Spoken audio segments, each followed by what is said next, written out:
Are you looking for a school that makes your dreams come true? Then look no further than Tamayus International Schools. Tamayus Junior School in Uganda and Tamayus International Academy in Rwanda. Tamayus International Academy is a day and boarding school located in Musanze and offering a Cambridge International program. Surrounded by a cool, beautiful environment, founded on Islamic values, though it warmly welcomes all religions across the globe. Tamayus International Academy aims at producing practically skilled learners with academic knowledge, morally understanding, and socially skilled who are ready to compete internationally. Join us today at Tamayus International Academy. We make your child's dream a reality.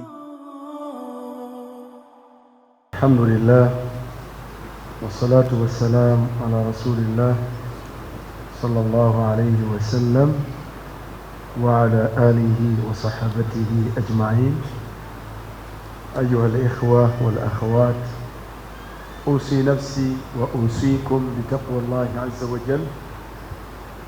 وبعد، السلام عليكم ورحمة الله وبركاته.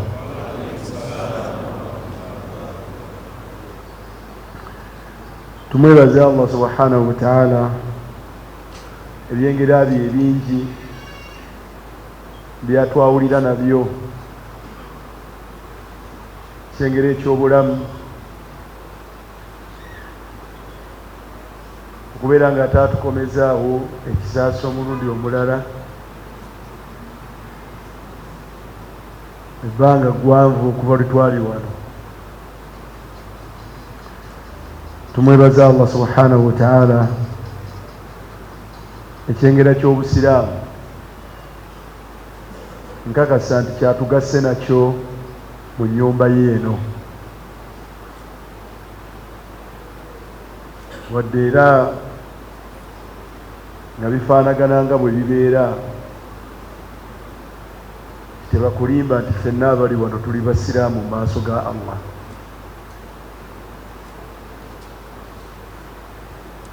Tebakulimba nga bw'otulaba wano ffenna tuli basiraamu mu maaso ga Allah, tebakulimba. Naye walillahi alhamdu, wakati waffe naffe kyetulaba kyekyo nti tuli baki? Tuli basiraamu.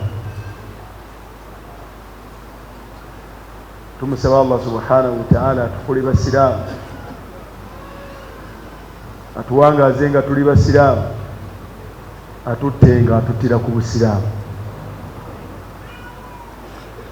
Tumwebaza Allah subhanahu wa ta'ala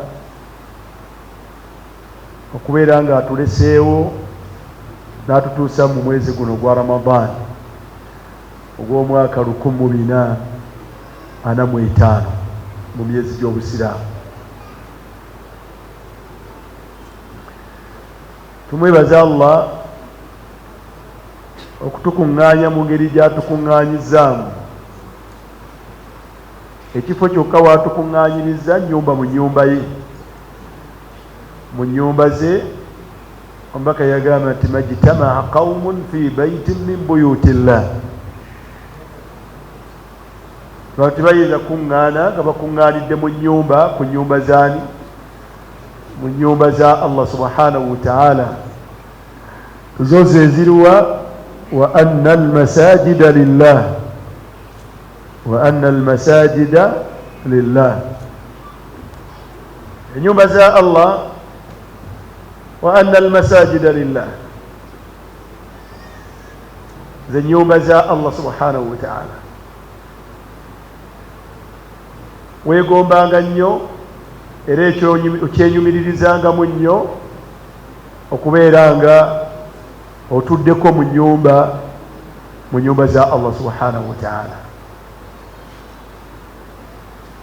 Nga n'ensonga etukuŋŋaanyiza muyo bwe kubeera nga yatluuna kitaaba Allah wa yatadaarasuunahu fima baynahum, kubeera nga bijjukanya mu mateeka ga Allah subhanahu wa ta'ala. Fahani'an lakum, mbozaayoza okubeera nga jama'atum mukuŋŋaanyiza bayina wakati wa sharafu lmakan wa sharafu zaman وشرف المقصود mukuŋŋaanyiza oba kikuŋŋaanidde ku mmwe ebbeeyi y'ekifo, ebbeeyi y'ekiseera n'ebbeeyi y'ensonga ebakuŋŋaanyiriza. Saba Allah subhanahu wa ta'ala byonna bituweemu obulungi. Baganda bange ne bannyinaze baŋŋambye nti tunuleko ku byenfuna n'obusiraamu. Mwe mbaseerabidde.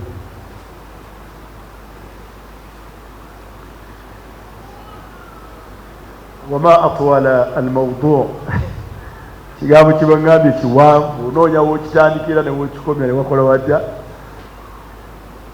ne wakusobera, naye kyotasobola kukola kyonna ate era tokireka kyonna.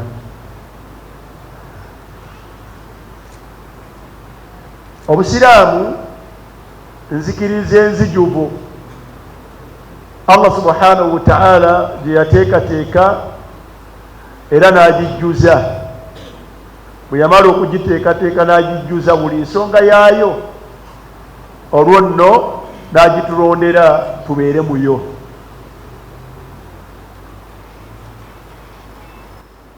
Al-yawma akmaltu lakum dinakum wa atmamtu alaykum ni'mati wa raditu lakum al-islaama diina. Byonna bye twetaaga Allah subhanahu wa ta'ala yabijjuza, ng'abijjuza mu busiraamu buno, bw'amala n'abutulondera ebeere enkola mwe tuwangaalira era mwe tukolera buli kyonna kye tukola. Bw'obanga oli musiraamu, bala man aslama wajhahu lillah, bw'oyonjanga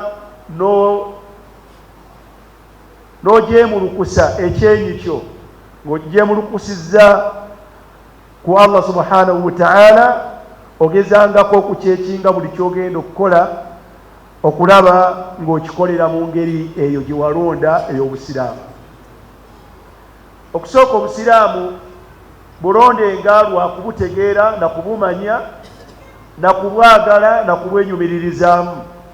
Tobeeranga mu busiraamu nga bakukaseemu bukasi, la ikraha fi ddiin. Tobeeranga mu busiraamu nga bakukaseemu bukake. Beeramu obusiraamu by choice, ng'obukoze otya? Ng'obwesiimidde. Kati bw'obulonda noga nti nze ndi musiraamu, faayo okulaba nga buli kyonna ky'okola okikola mu ngeri ya buki? Ya busiraamu. Mukkirize nti tuli basiraamu insha Allah. N'ebyenfuna tukkirize ebyenfuna tubikole mu ngeri ya busiraamu. Eyo ye bottom line. Tubeere basiraamu abakkiriza nti tuli basiraamu, na buli kyonna kye tugenda okukola kigwana tukkirize tukikole mu ngeri ya buki? Ya busiraamu. Era kye tuba twenyumiririzaamu, era kye tuba tweyagala nakyo. Allahumma ahbib ilayna al-iman wa zayyinuhu fi qulubina wa karrih ilayna al-kufra wal-fusuqa wal-isyan. Allah twagazisa obusiraamu, otuwunde nabwo, era bw'oba otuwundira bwe bubanga bwe butulabikira obulungi nga bwe twenyumiririzaamu, bwe tweyagaliramu. Ekyennyume kyabwo obutali busiraamu n'obujeemu n'obuwakanyi, ebyo Allah subhanahu wa ta'ala bitutagise. Kibeere mu ngeri ya kulembera na kulemberwa, kibeere mu ngeri ya byafuna, kibeere mu ngeri gye tuwangaala ng'abantu, kibeere mu ngeri zonna ez'obulamu. Bwe tudda mu mbeera eyo ebyenfuna mu busiraamu, obusiraamu bulina ennambika ya njawulo obikwatagana n'ebyenfuna, naye obusiraamu bumanyi nti ebyenfuna kya bbeeyi nnyo eri omuntu yenna. Saate obusiraamu bumanyi nti ebyenfuna kya nsonga nnyo eri omusiraamu. Ebyenfuna kya nsonga nnyo eri omuki? Eri omusiraamu, kubanga birina ebintu bibiri. Ekisooka tewandirabye nga kyetwandireese mu namba 2 naye ate kyekigenda okukulembera. Baganda bange, ebyenfuna ne bw'olaba tetubibuusa maaso, ne bw'olaba tubirowoozaako ne tubitunuulira, omuntu tasobola kubeerawo omusiraamu watali byanfuna.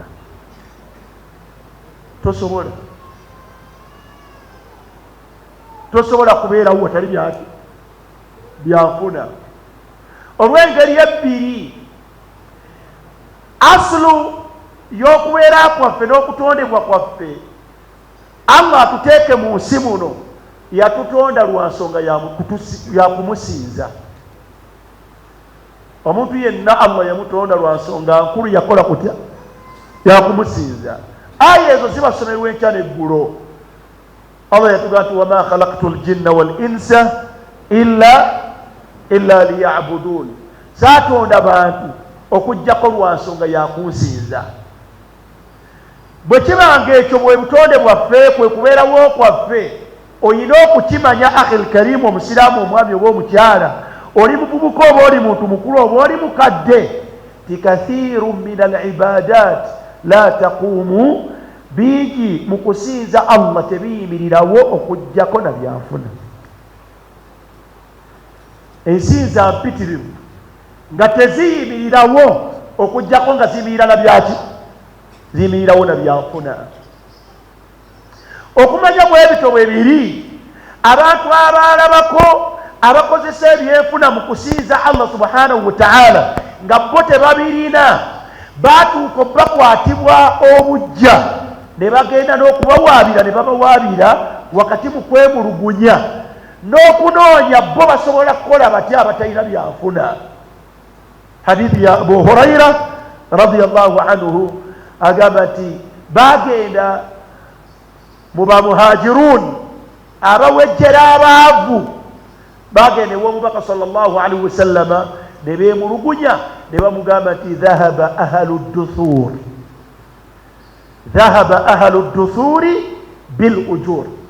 Ekituleese mu maaso g'omubaka wa Allah kwemulugunya ti Allah be yaggulirawo n'abawa ku ssente, abalina ku ssente batumazeeko empeera mu maaso ga Allah,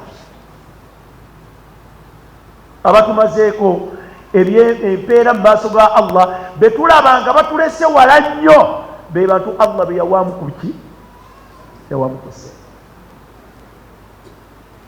So akhil karim, omubaka bwe yali agamba abantu abalina omugabo ogusooka waggulu, abasina omugabo ogusooka waggulu mu bantu b'oku nsi kuno, omubaka yagamba nti innama dduniya li arbaati nafar. Edduniya Allah yagigabira abantu bangeri nnya mu mitendera ena. Mu hadithi ya Ka'b bin Ujra, omubaka yagamba sallallahu alaihi wasallam nti ebintu bisatu mbirayirako Allah, naye ate mbabuulira ensonga eno mugikwate. Wa uhaddithukum haditha fahfadhuhu, mbabuulira ensonga eno mugikwate.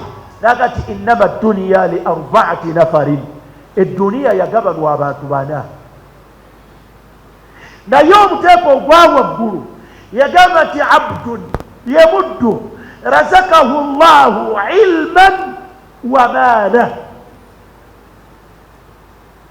Abantu abalina omugabo ogusooka mu nsi be bantu Allah be yagabira kumanya obusiraamu, n'abagabira n'ebyenfuna, ne kibayamba okubeera nti bakozesa ebyenfuna byabwe mu kumanya Allah kwe yabawa, ne babeera nga bawangaala mu nsi mu mpangaala Allah subhanahu wa ta'ala gyagala bawangaaliremu. Yagamba nti fahadha bi afdali lmanazil, abo be bantu abasinga okubeera ab'ebbeeyi mu nsi muno. Balina ebintu bibiri Allah bye yabawa mu nsi. Allah yabawa knowledge ey'obusiraamu, n'abawa naki? N'abawa n'ebyenfuna. Fakathiru min al ibadat, baganda ibada nyingi okuviira ddala mu arkanul islam, mu mpagi z'obusiraamu, nga la taquumu, nga teziyimirirawo okujjako nga ziyimirirawo na byanfuna.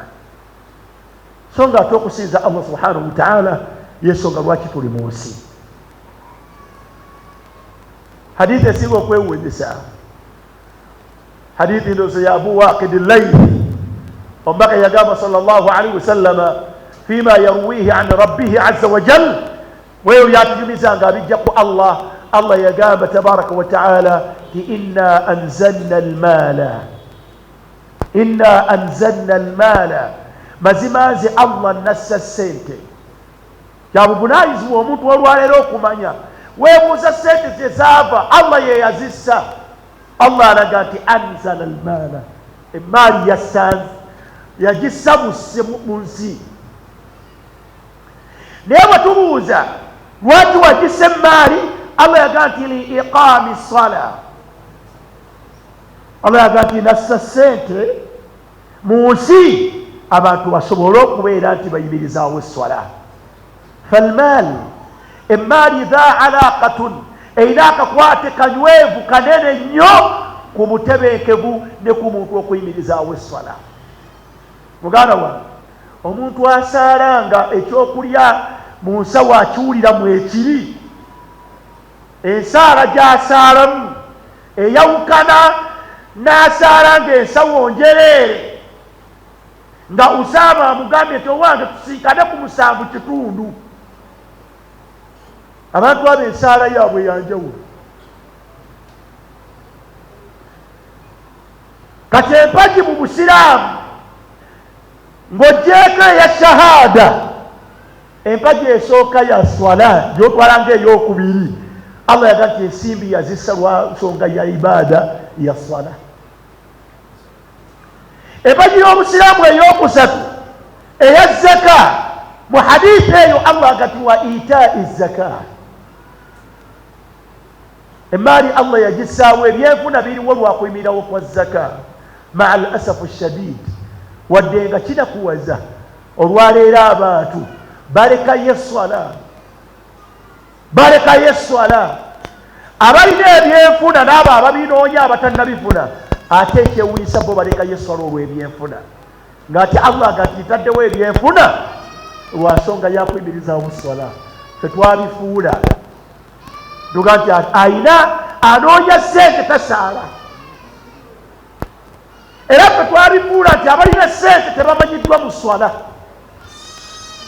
So nga bali Abu Hurayra be beemulugunyaako bagamba nti dhahaba ahlu duthur, abantu Allah be yawa sente okumanya batulese wala yusalluuna kama nusalli. Bwe babeera mu swala bagagga baabwe babalaba mulayini. Olwaliro kuwamanyira omuntu nti alina sente, bwe butamulaba mulayini za swala kuwamanyira abantu nti bagagga, kwe kubeera nti mwana wattu bali bize tebasobola na kusaala. Inna lillahi wa inna ilaihi rajiun. Oli agamba nti tasadde, lwaki? Ali bize akola, avuga kapikipiki, ali bize, ali n'aba omulimu obunyoomoofu, ali ku takisi. Mudu ensonga lwaki tasadde? Olabye nnyo, era kyabulabe nnyo. Ate gye zeeyongera okuwera n'abo abaziwezezza, era beeyongerayo bweyongezi. Kyobulaba nti akakwate k'okusinza Allah k'eswala nati n'ebyenfuna Allah yatuuka okukasibira gati rijaalun, abantu babeera mu mizikiti nga basinza Allah basaala eswala, la tulihihim tijaratun wala bay'un an dhikri llahi wa iqaami ssala.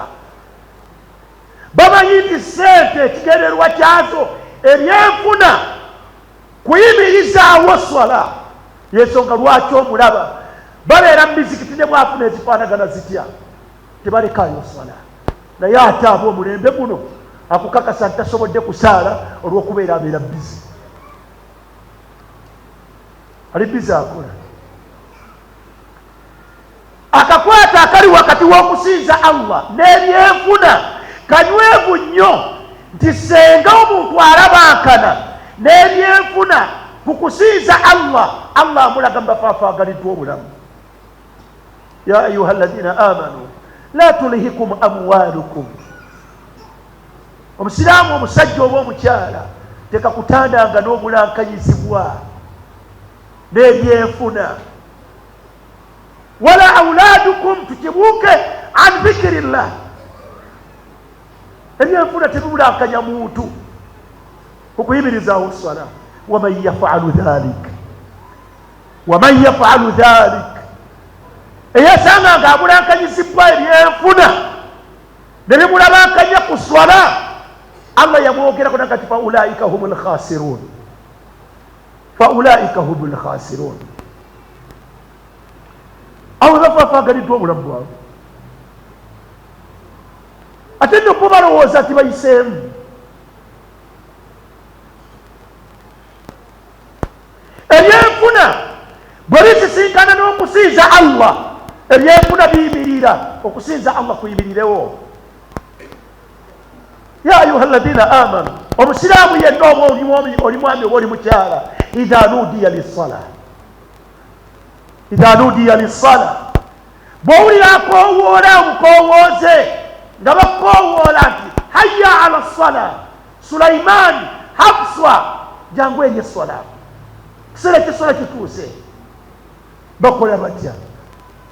Leero nno bwe lubeera olunaku lwakutaano min yaumi ljumuati fas'aw, oyanguwanga stupid n'ogenda eri esswala gye bakoowodde. Yakusanze oli bwereere, tolina kyokola. Wadharu lbai'a, leka okutunda, leka okugula. Leka okutunda, leka okugula. Okutunda n'okugula tunakuddeko ddi? Faidha qudiyati ssala, swala bweggwa, fantashiru fil ardi wabtaghu min fadlillah. Olwo muddeeyo munoonye sente, munoonye ebyenfuna. Dhalikum khairun lakum, dhalikum khairun lakum, dhalikum khairun lakum. Ekyo kyekirungi gye muli.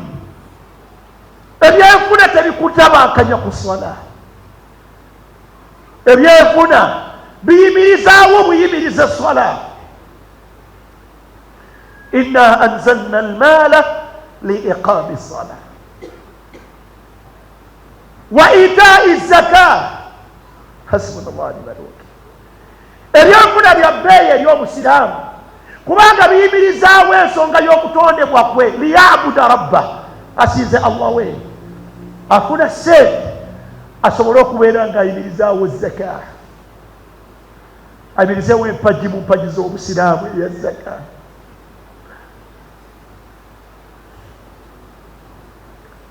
Ab'olwaleero baabitaputa bulala. Abaafuna sente empagi eyo baagaana okusinza nayo Allah mu byenfuna byabwe, bakuŋŋaanye ne bagwa mu taabu. والذين يكنزون الذهب والفضة ولا ينفقونها في سبيل الله فبشره بعذاب أليم. فبشره بعذاب أليم. omuntu yenna afuna ebyenfuna nga tebiyimirizaawo kusinza Allah kwakuwa zaka, Allah yamugaa nti weebale kweteekerateekera bibonerezo biruma. Kuŋŋaanya amanda go, yawma yuhma alayha fi naari jahannam fatukuwa biha jibaahuhum wa junubuhum wa zuhuruhum, nga Allah akukomekkereza nti sente taali tuzikola ebyo. Hadha ma kanaztum li anfusikum, mumwoke n'omuliro olwa sente. Ebyenfuna byeyatuuma byataasiza nabyo Allah subhanahu wa ta'ala. wama ataytum min zakatin turiduna wajha Allah faulaika humul mud'ifun. Ebyenfuna n'obusiraamu, ebyenfuna byaffe biyimiriddewo kusinza nabyo Allah subhanahu wa ta'ala.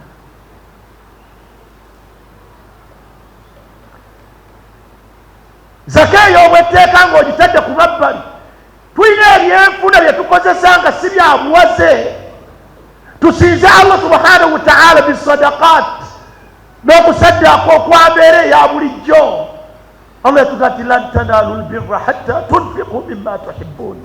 Tukwata bitwagala. Simanyiyo bantu kye baagala nga sente. Allah kati okwata sente zo. Mathalu alladhina yunfiquna amwalahum fi sabilillah. Bakwata sente zaabwe ne baziteeka mu bintu Allah subhanahu wa ta'ala byayagala. Emaali eyaffe ebyenfuna ebyaffe byakusinza nabyo Allah subhanahu wa ta'ala.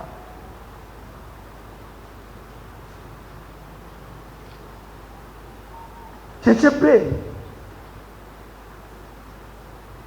Katonda bw'osobola kwawula byanfuna na busiraamu byansonga nnyo gye tuli okuviira ddala ku mpagi z'obusiraamu bwaffe ku buyimiridde. bw'obuuka eyokuna n'ogenda ku yokutaano walillahi ala nnasi hijju lbait man istataa ilaihi sabiila. oba hijja oba umura Allah egituteekako nga yabuwaze yabwatteeka. Tuteekeddwa okugenda okulambula ennyumba ya Allah. Naye olwaleero omuntu yeetaaga ebyenfuna eby'amaanyi. Weetaaga $6 eziri mu 6,500. olwo wadde 15,000 abagenda okutwala. Weetaagamu 10,000 olw'omukandala 6,500. ayagala okugendako mu kiraasi ezawaggulu weetaaga 8,500 kenda. ng'ate olina woozijje ng'ate wasigadde watambula ng'olina ne famire basigadde balya. Allah yakituteekako ng'abantu. Omula eri mu 3,400,000 millions 16 millions 23. Ate eno ibaada ya bbeeyi gye tuli.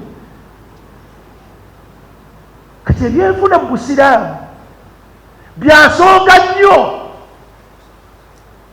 kubanga byeriyimirizaawo ensonga lwaki tuli mu nsi. Omuvubuka omusiraamu yenna omuntu abaako nekyakola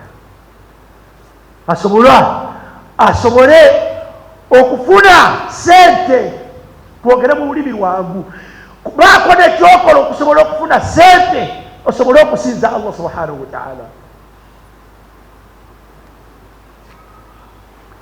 Kani asobola okuzimba omuzikiti nga guno ebyebbeeyi ebyetteeka biveeko dakubya sunna. Man bana lillahi masjida bana Allahu lahu baitan fil janna. Omuntu azimba ennyumba ya Allah omuzikiti Allah amuzimbira ennyumba mu jjana. Wazijja wezizimba okufaanagana bwe gutyo ogenda zikuzimba naki. Kyobulaba nga eggwanga lyaffe lijjuddemu mizikiti gy'abantu balina byanfuna.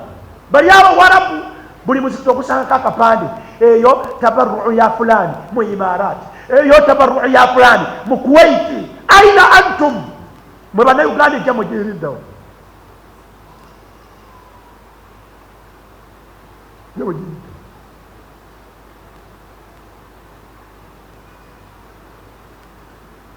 Buniya ala nafakati fulana ejimu gyazimbibwa nakati ezo sente za mukyala gundi. Wanika ku mukono gwawe omukazi ng'olina omuzikiti mu ggwanga.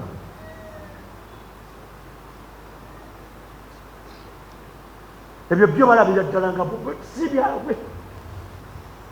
Gyo mirimu gy'abasajja. Ani yakugamba? Allah yati inna almuslimina walmuslimat walmu'minina walmu'minat paka walmutasaddiqina walmutasaddiqat. Tuddukira wamu ng'abasajja bwe balina okuba ne sente ne bazimba emizikiti n'abakazi gye bali nga bafuna sente ne bazimba emizikiti. Ogugwa guluwa sente za kikazi zikola ki?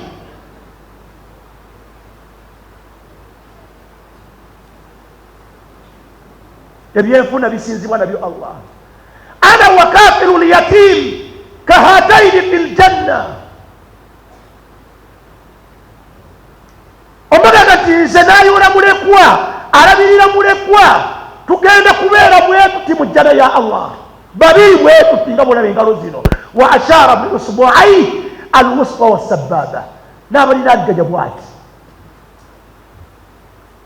Owuwa omwakulemye okulabirira bw'onoonya mulekwa. mwana omugozadde omu akulebe kulabye bw'atonoonya mulekwa bamulekwa balabirirwa bantu abasobodde okulabirira abaabwe n'agisaawo akasente nakati banoonyezeeyo kamulekwa n'akateekamu sente ze ogenda kusomesa mulekwa gwe oba ogenda mumwambaza oba ogenda mumusuza zino charite za alwaqaati bantu babateekamu sente balabirira bamulekwa sente z'abantu basiiza nazo Allah aina nahanu fetuliriddewa sente zetusinza nazo Allah tekizifuula ez'ensonga ennyo okubeera nga zitulinako akakwate kootalabanga obunene amaka gaffe ibaada fe tetuli batambuze bwe tunaaba bakumala bwagazi bwaffe wa fi bud'i ahadikum sadaqa bwe tunaaba bakumala bwagazi bwaffe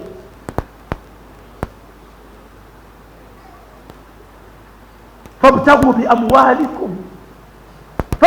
biamwalikum noonya na sente zo muhsinina ghayra musafihin onoonya omukyala atali malaaya alimu ku nsi yeekuumye bw'oba owasa naye ng'okozesa sente zo ogenda okuuma obwerere bwo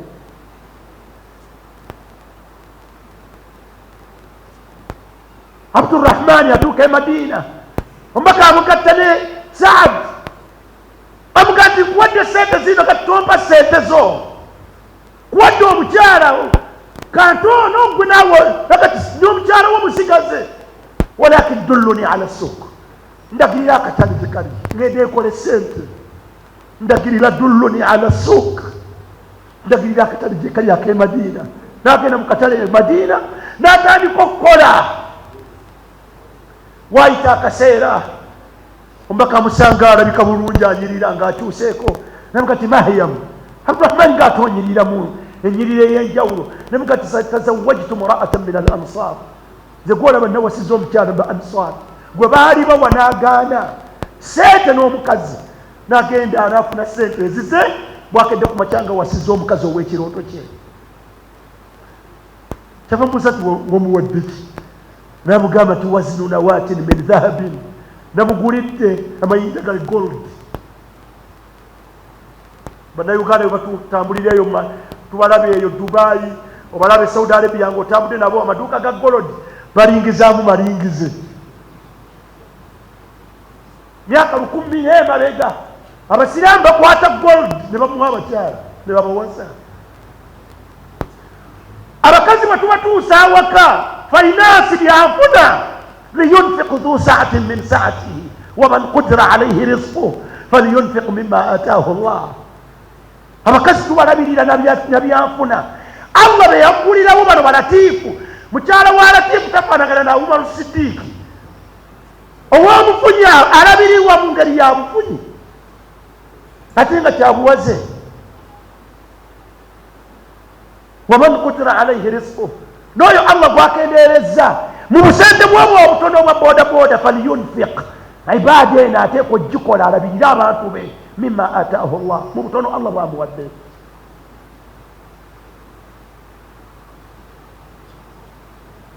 ebyenfuna bagadaba abasiraamu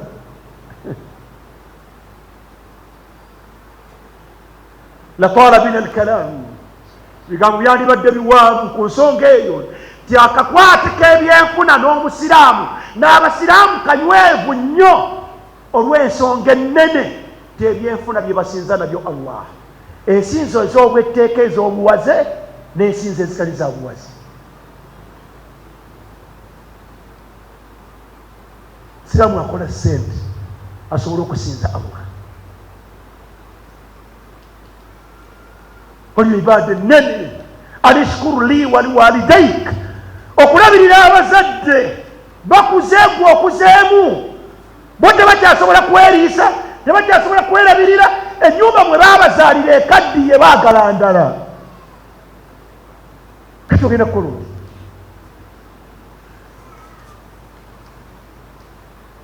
bantu bakozesa sente zaabwe ne baluna abazadde baabwe mu byalo ne babatwala mu malwaliro ne babajjanjaba ku buwanana bwa ssente ne babazaayo nga babakoledde shopping, ennyumba ne bazimenyamu mwe babazaaliranga zikaddiye ne babazimbira ennyumba nabo ne basanyukako.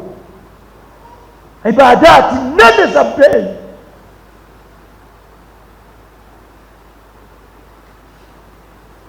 N'ebirala n'ebirala.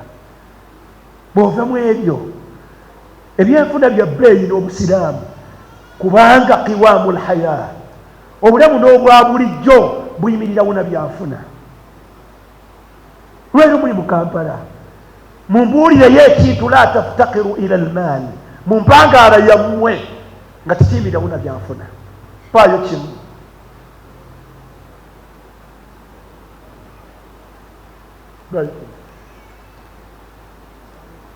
Zino lights buli omu alina kayaka mu nnyumba ye. Oyagala kitangaala, ojja kuziteekako ofune ku kitangaala. Teekako ssente ofune ekitangaala, olwa ekyo sigala mu kibululu. Ate toyomba, kaza kubidde akasimu yakaweddeko, toyomba. Weereza omutwalo, weewereza ebiri bateekeko. Baagala kitangaala. Qiwaamul haya, tewajja kubeera mu nzikiza. Haji Latifu, mmwe b'ekisaasi, oluzzi lweno olulidda wa tugende tume ku mazzi. Mwe babazaala eno oluzzi lweno luliwa? Aŋŋambye National Water kwe mwakulira. Naye olwaleero awatali mazzi ga ssente, kuno tokyamanyiwo wali luzzi. Naye buli w'osumulula ettondo bwe liti, era baba National Water bakulaga kapapula kaabwe nga drop yeetonya ne kamita bakateeka eno emabega nga tennatonya. Buli weetonya bweti ng'egireeti, buli weetonya ng'egireeti. Omwezi olugwanga kati mukulu 5 giruwa.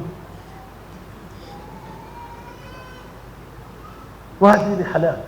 Kuno kwe kunaaba gwe sumulula shawa, gwe kisumulule naye manya nti ezo osumuludde ssente. Wandibadde mugezi n'oddayo ku kadomolawo.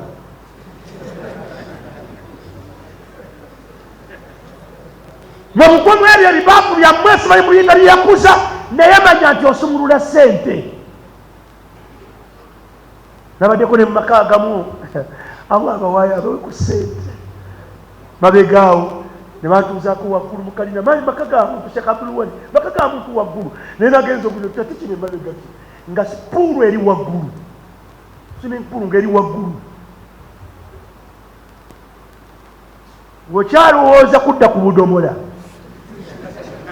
abantu puulu bazitadde waggulu mu busolya bwa nju zaabwe. Addako omwo ne mukyala we ne balirakisinga, naye baba balirakisingidde mu ssente.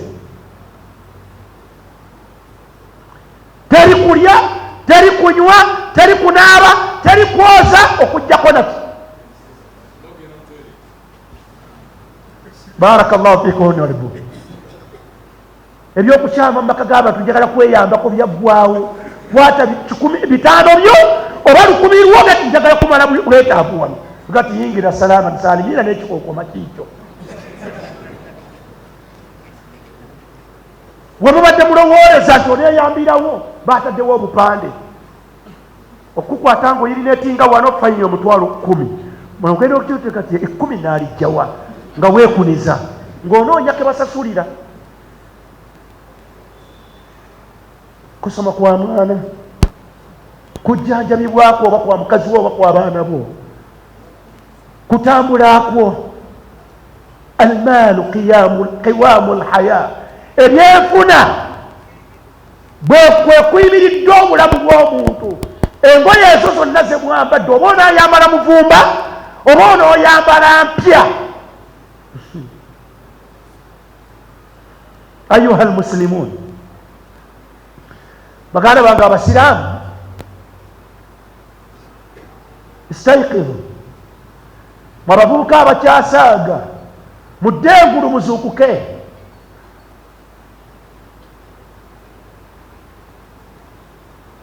Tuteekwa kunoonya ssente. Naku zino abavubuka nga twagala ssente. Twagala ki? Mumbeera ki? Mumbeera yonna twagala ssente. Twali mu kuziika Sheikh Nkata, Deputy Katikkiro n'agamba nti baseeka ejjana mugitusomesezza, inshallah tujja gituukamu, naye tukyali wano mutubuulire bwe bakola ssente. ali nga tubuulire bakola batya ssente. Twagala ki?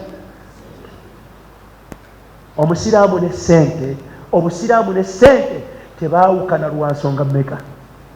Ekisooka baatondebwa kusinza Allah, naye ensinza mpitirivu nga tosobola zikola okujjako na ssente. Ekyokubiri, bantu obulamu bwabwe buyimirirawo na ssente.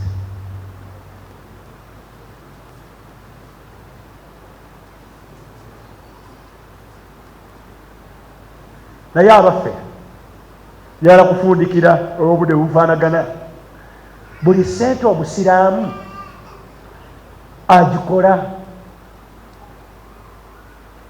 buli ssente omusiraamu asinza nayo Allah. Yala ebitabo byange niya bitutte. Abaffe bwe bakugamba nti twagala ssente, buli ssente ffe tugikozesa. Bwe tukugamba nti ssente yesinzibwa nayo Allah subhanahu wa ta'ala, abaffe buli ssente esinzibwa nayo Allah. Aljawaabu la, aljawaabu la. Anseeri nti nedda. Si buli ssente tetugirya, si buli ssente tusinza nayo ani? Tetusinza nayo Allah subhanahu wa ta'ala. Ssente gye tukozesa tukozesaamu yokka, yokka eri halal.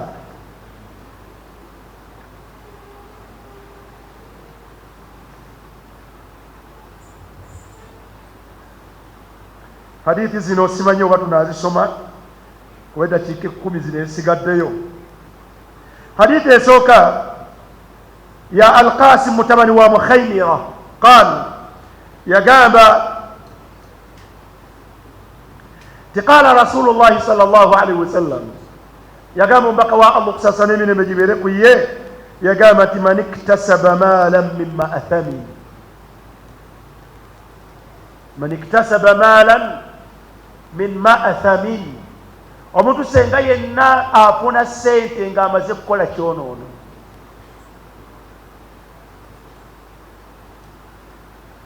Nga byonoono ki bye mukola ne mufunamu ssente? Mwe mwefuula abatabimanyi.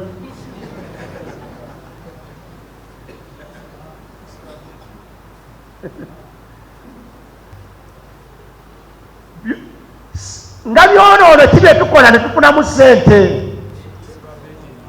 Abavubuka mwebala akapapula, abavubuka mwebala akapapula, mwagenze kuba muyindi, genda omukube bakuwe.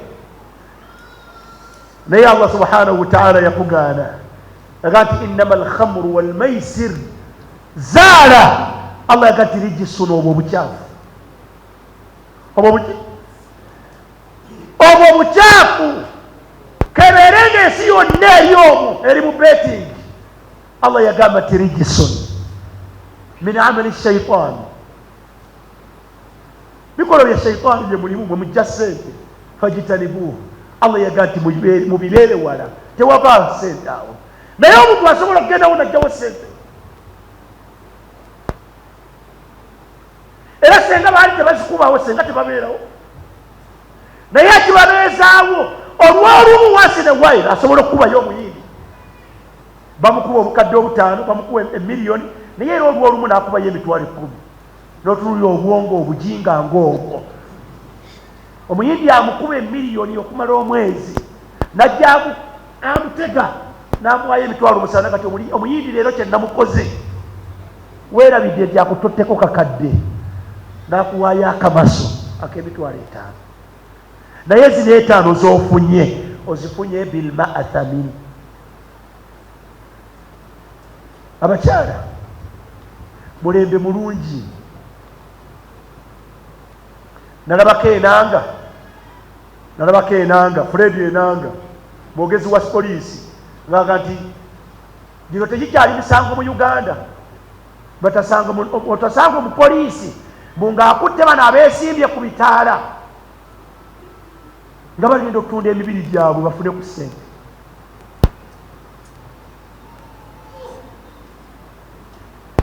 Era olwaleero tebalina we batali, kisaasi tebannatuuka, waba tebannatuuka bajja ubashirukum.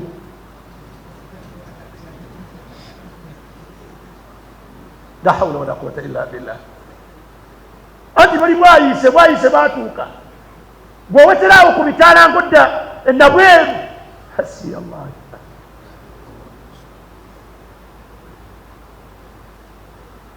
Naye ekyo kyekimu ku bintu ebyenfuna olwaleero.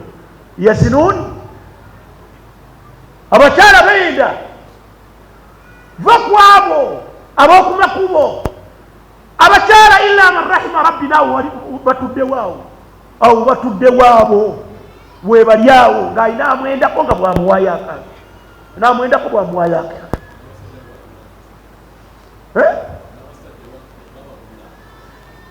Oneeba n'abasajja babagula. Man iktasaba maalan min ma'tham. Unaasun abasiraamu yabi'uuna wa yashtaruuna al-khumuur. Abasiraamu batunda emyenge n'okugisuubula bagisuubula era bafunye ssente. Man iktasaba maalan min ma'tham. Omuntu yenna bw'afuna ssente ng'akoze kyonoono azijje mu ngeri etali ntuufu. Abasiraamu bali mu riba shi'tum am abaitum. Abasiraamu bali mu riba. Microfinance zina we zitatuuse ne mu buyumba bwaffe. Usanga abakazi ku kyalo abasiraamu bakyala gundi nga tugere naffe batuwa obukoko. Obasanga basimbye layini ku bunaakani bwa microfinance. Nabo balunda obukoko. N'ebirala. Man iktasaba maalan mimma athami. Omuntu yenna senga afuna emaali mu ngeri efaanaganako bwetyo, nagambye nti buli maali ekola ibaada. Yagamba nti fawasala bihi rahimahu, n'ayunga naye oluganda lwe. Oyo akola ebyo yayimirizaawo baganda be, fawasala bihi rahimahu. Oyo akola ebyo mu famire bwe mugwamu ensonga nga waali azimala. Allahu au tasaddaqa bihi, oba n'abaako ne saddaaka gy'akoze. Funa ssente mu ngeri ezitali ntuufu naye muyitirivu wa kusaddaaka. Anti bagambye nti ssente zikola zitya? Zisinzibwa nazo Allah. Au anfaqa fi sabilillah, oba n'abeera ng'azitadde mu ngeri yonna Allah gy'ayagala. Azimbyemu muzikiti, aliisizzaamu bantu be waka, asomesezzaamu mulekwa n'ebirala ebifaanaganako bwe bityo. Yagamba nti jumia dhalika kulluhu jamia, byonna ebyo byakoze muzikiti, simanyi kulabirira bamulekwa, simanyi kulabirira maama we, simanyi twala tugende, byonna Allah agenda bikuŋŋaanya ku ye. Fakudhifa bihi fi jahannam, fakudhifa bihi fi jahannam, Allah musonseke nabyo muliro. Kitegeeza nti byali byoluma. Omuzikiti oguzimbiddwa mu maali eya haramu, omuzikiti ogwo gwennyini guba kyonoono ku nannyini gwo. Saddaaka ekolebwa mu maali eya haramu, saddaaka eyo kiba kyonoono ku nannyiniyo. Okulera mulekwa mu maali etali ntuufu kiba kyonoono ku nannyini kyo. La hawla wala quwwata illa billah. Era mu hadithi ya Abu Tufaili waggulu yaga nti kaana dhalika isran alayhi, okwo kuba musango ku ggwe. Ibaada yonna gy'okola mu maali evudde mu makuba agatali matuufu kiba kyonoono, teba ibaada.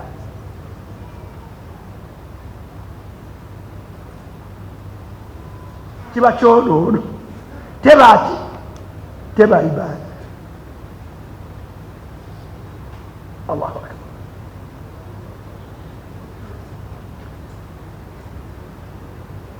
Abaffe yebeeramu empeera.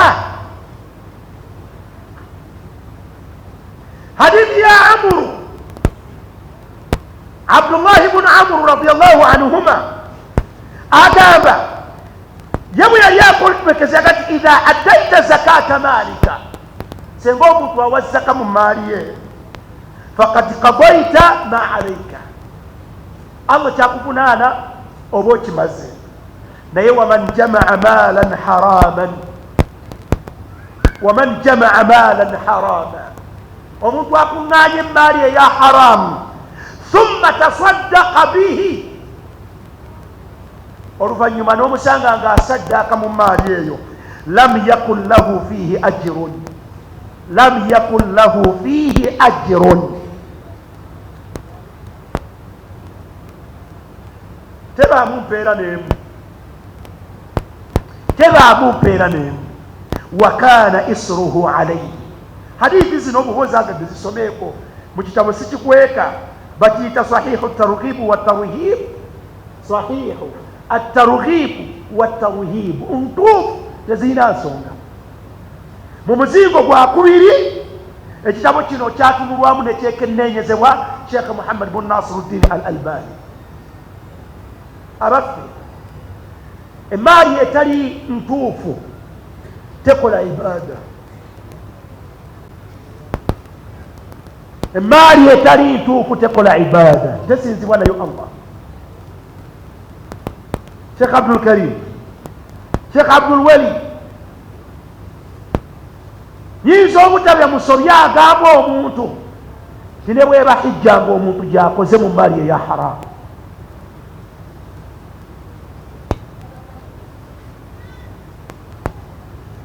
kuba hadithi zino teziteekulula maali, teziteekulamu ibada ndala ku ndala. alaga nti ibada yonna kebeere ya itiqu raqaba, ne bweba yakutamuddu kasita ogikola mu maali eya haramu. omubaka alaga ebintu bisatu: lam yakun lahu fiihi ajrun, tebaamu mpeera; wa kaana isruhu alayhi, omusango gwozifunamu; thumma kudhifa bihi fi jahannam, zikutwala mu muliro gwa Allah. abaffe twaga nti emaali eyimirizaawo obulamu ng'ogjeeko okusinzibwa nayo Allah. abaffe eriibwa hadithi bbiri tuzifundikire, tufundikire tukomaawo.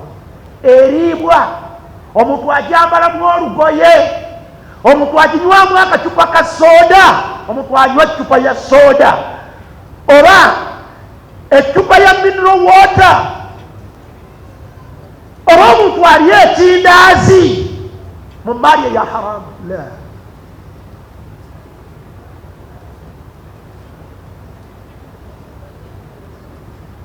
baka yagamba sallallahu alayhi wa sallam mu hadithi ya Abu Hurayra ti inna alhalala bayyin, ebiri halal bimanyiddwa bulungi, wa inna alharama bayyin, n'ebiri haramu bikola bitya?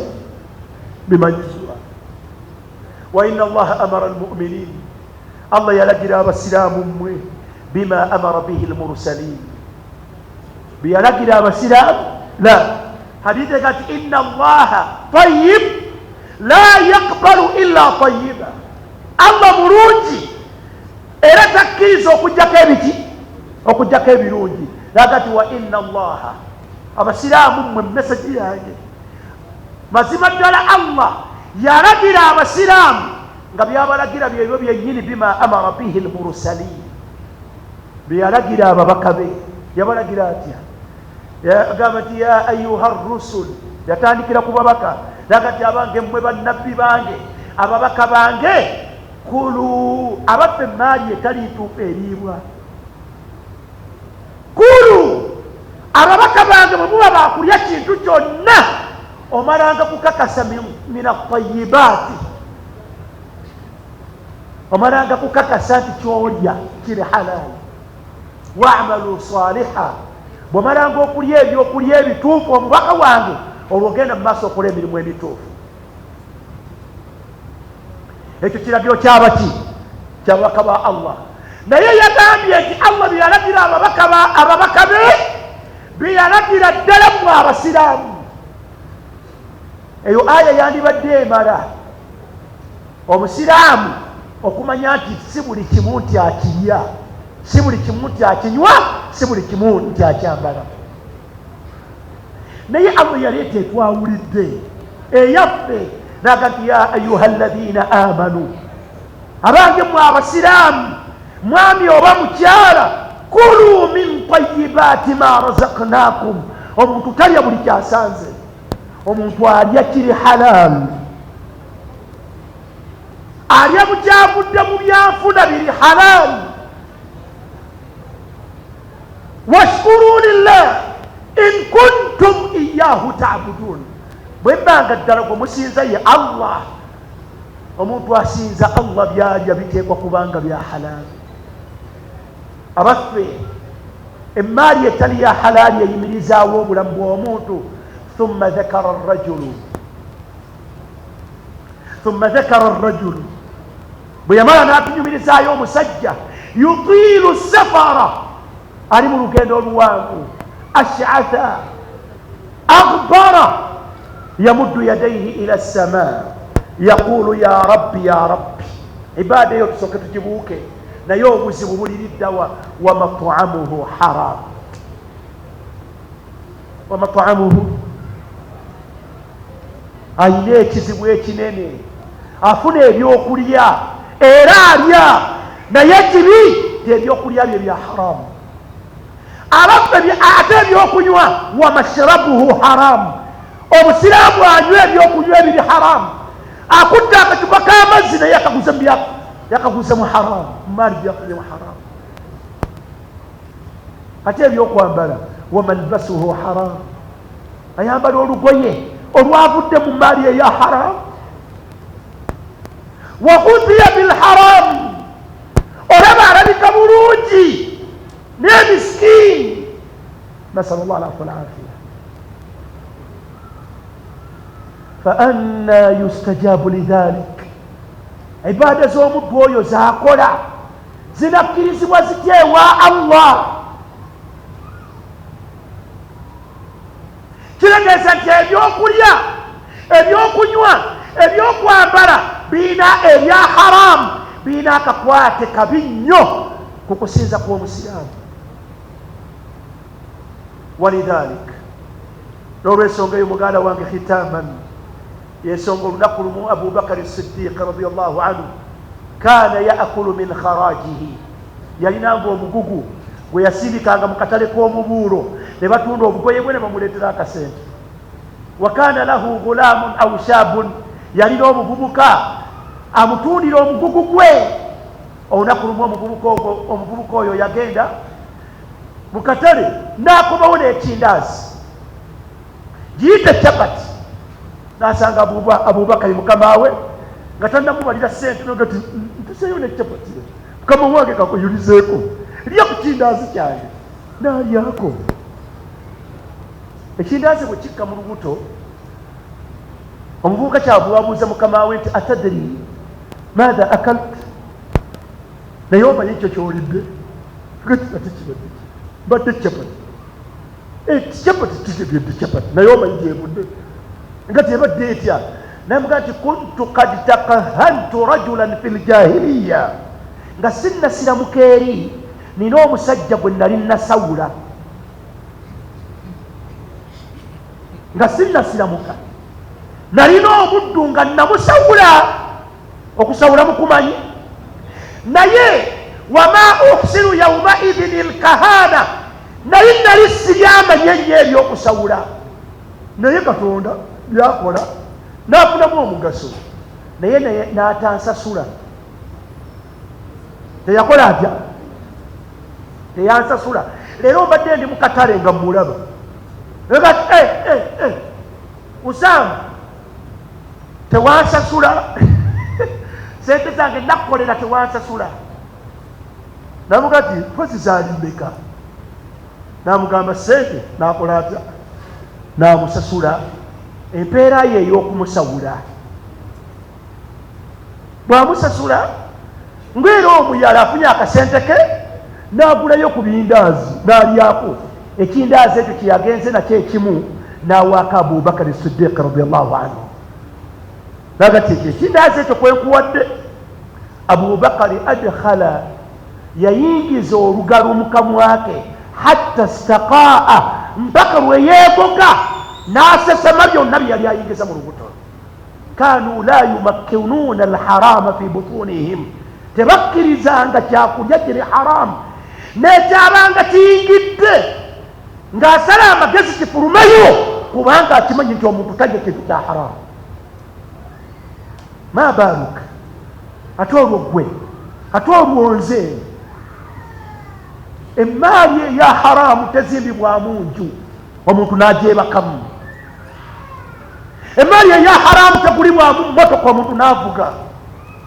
Emaali eya haramu tegulibwamu lugoye omuntu n'alwambala. Omuntu teyejjanjaba na maali ya haramu abadan. Tukozesa emaali ya kika kimu kyokka mu kuyimirizawo obulamu bwaffe, emaali ya halaali. Maali ya halaali. Amma alharam, maali ya haramu teyina kifo gye tuli. Obusiraamu bwabayyana amakubo agali halaali ne bubayyana n'amakubo agavaamu ebyenfuna agali haramu, naye tetujja kusobola gatuukamu. Mukkirize tukomaawo. Tufunye ebintu bibiri byokka. Ekisooka, obusiraamu n'ebyenfuna tebaawukana, balina akakwate kanene nnyo. Lwaki? Olw'ensonga bbiri. Ensonga esooka, ebyenfuna bye tusinza nabyo Allah, ate ng'ekyo kinene nnyo. Allah yatutonda kubeera mu nsi muno kumusinza. Ekyokubiri, ebyenfuna omuntu yenna mu nsi temukyalimu kya bwereere. Ebyenfuna bye biyimirizaawo obulamu bwaffe. Kati oba oyagala oba toyagala, oteekwa okuba n'ebyenfuna ebiyimirizaawo obuki obulamu bwo. Ekyokusatu, baganda baffe abaffe omusiraamu buli sente yonna agikozesa nedda. Sente za ngeri bbiri, waliwo sente eziva mu makubo amatuufu eza halaali, ne wabeerawo eziva mu makubo agatali matuufu eza haramu. Awo omusiraamu akozesaako ekikula kimu ekyebyenfuna, kyekyenfuna ebiri halaali. Ebyenfuna ebiri haramu omuntu yenna bw'abifuna, bw'abikolamu ibaada tekkirizibwa mu maaso ga Allah. Ibaada gy'akoze guba musango ku ye, temubaamu mpeera n'emu, era Allah wakukuŋŋaanya nabyo mu muliro jahannam. Byebyenfuna ebyo, amakubo ago agavaamu ebyenfuna ebiri haramu, go agamu ge galuwa, tetujja kusobola kubeera nga tugalambulula olw'obudde. Mukkirize tubeere nga tukomaawo. Wa sallallahu ala sayyidina Muhammad wa alihi wa sahbihi wa sallim. Subhanaka Allahumma wa bihamdik, ashhadu an la ilaha illa anta, astaghfiruka wa atubu ilayk. Wassalamu alaikum wa rahmatullahi wa barakatuh. Welcome to Tamai's International Schools. Tamai's Junior School in Uganda has opened another branch in Rwanda called Tamai's International Academy, a day and boarding secondary school located in Musanze, offering a Cambridge International program. Located in a beautiful, cool environment founded on Islamic values, though it warmly welcomes all religions across the globe. Tamai's International Academy aims at producing practical skilled learners with academic knowledge, morally understanding, and socially skilled who are ready to compete internationally. Join us at Tamai's International Academy. We make your child's dream a reality.